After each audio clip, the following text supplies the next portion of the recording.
আল্লাহর কাছে ক্ষমা চাও, দুনিয়াটা কিছুই না রে যুবক। ওই কবরে যাওয়ার পরে গুনাহগারের কবরের দুই পার্শ্বের মাটির চাপ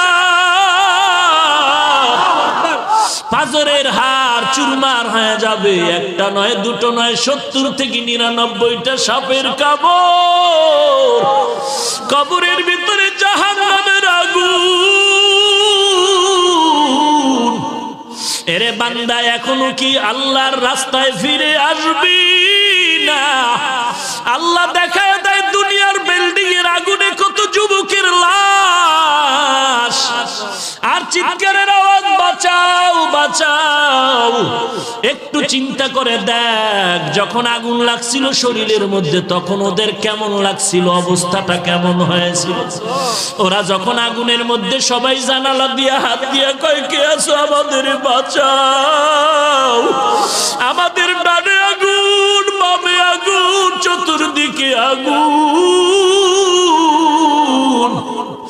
এই দুনিয়ার আগুন থেকে হাজার হাজার হাজার তাপের মাত্রার আগুন হবে জাহান্নামের আগুন।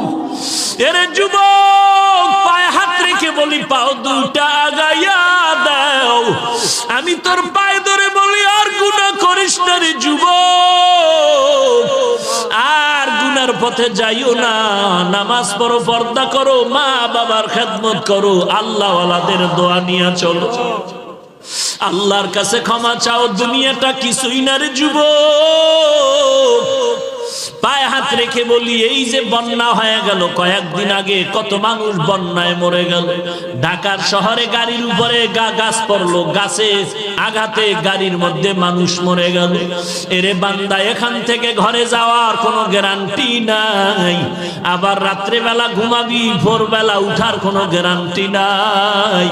পায়ে হাত রেখে বলি, রে বাবা, তোর মতো যুবক স্কুলে পড়ে নামাজ ছাড়ে না, তুমি কেন পারবা না? তোমার মতো যুবক চাকরি করে নামাজ ছাড়ে না, তুমি কেন পারবা না? কিসের বাহাদুরি করো? কিছুই না।